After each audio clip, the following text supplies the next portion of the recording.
in this week's parsha, by the way, has a tremendous amount of mitzvot, 74 to be exact. And almost all of them deal with, not with things that are going on in the Beit HaMikdash or in Tefillah, but with how we behave one towards the other, taking responsibility. It's basically setting up a just society, that people have to be responsible, they have to understand that they are part of a whole. And as you can see, Jonathan did that by giving money to the tzedakah. That's right. No, but all joking aside, that's why you have, and knowing that you're part of society, this is why you have such mitzvot as yibum. Your brother died, had no children, and his wife is bereft. So you have to take care of that.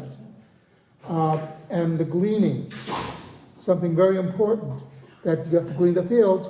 And it's interesting that in the Book of Ruth, these are the two mitzvot which really stand out.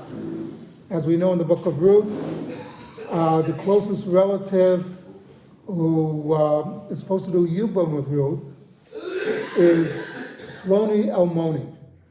They don't even name the guy, right? Which is the Hebrew for John Doe. Joe Blow. Joe Blow, whatever.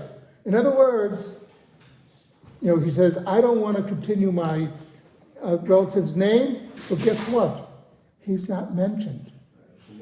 He's a nobody, because he blew his chance.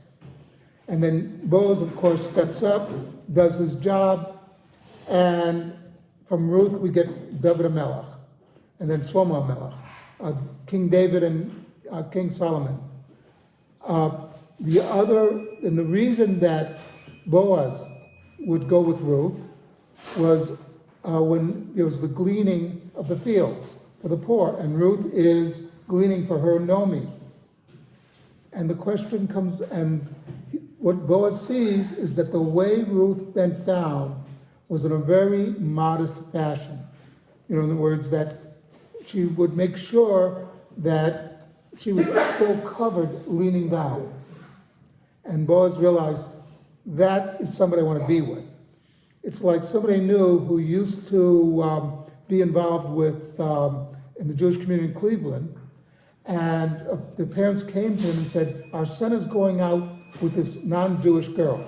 Can you do something about it?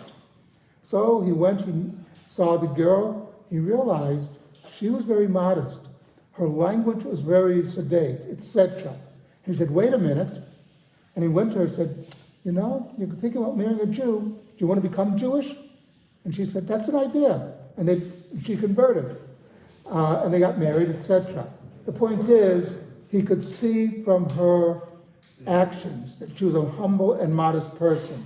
She wasn't somebody. And that's what Boaz saw in Ruth, that she was modest, she was willing to do whatever to help herself and Naomi.